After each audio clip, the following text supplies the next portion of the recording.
మరి మనం రేవంత్ రెడ్డి వాగ్దానం చేసి కాదు పైసలు ఇస్తాం 4,000 ఇచ్చిండు పైసలు ఇస్తాం 4,000 ఇచ్చిండు నాకు ఇనే ఒక్కలేదు చాలా నేను అడిగిన నాకు అంతే మొట్టమొదటి కావాలి నేను ఏం అడిగాను నేను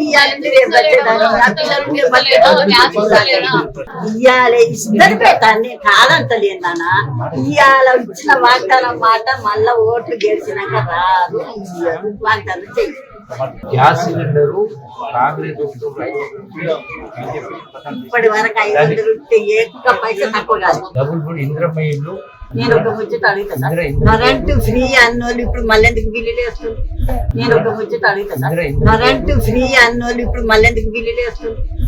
ఏది నిజమో ఏది అబద్ధమో తెలియకనే కదా ఇప్పుడు అడిగేది మరి అంత ఏది అబద్ధమో ఏది చేసేది అంత అబద్ధం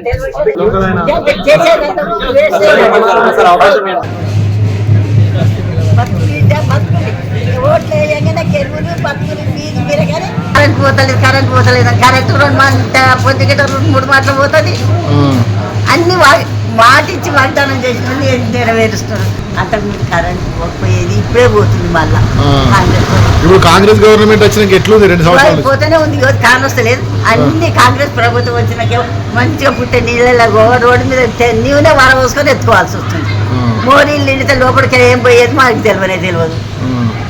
ఇప్పుడు 4,000 రూపాయలు ఇస్తాన్నారు ఏది ఇచ్చిండా ఇప్పుడు మీరు మినిస్టర్ అడిగారు కదా ఏమని చెప్పిండు మీకు 4,000 గురించి ఏం చెప్పలేదా మీకు? ఏం చెప్పలేదు మరి ఏం చెప్పలేదు ఇంతసేపు మాట్లాడిండు కాంగ్రెస్ వచ్చినప్పుడే మంచిగా ఉండేనట అయ్యా మేము ఇప్పుడు అంటే అది ఏం చేసిండని అడుగుతున్నాడు ఆయన వచ్చి ఏం చేసిండ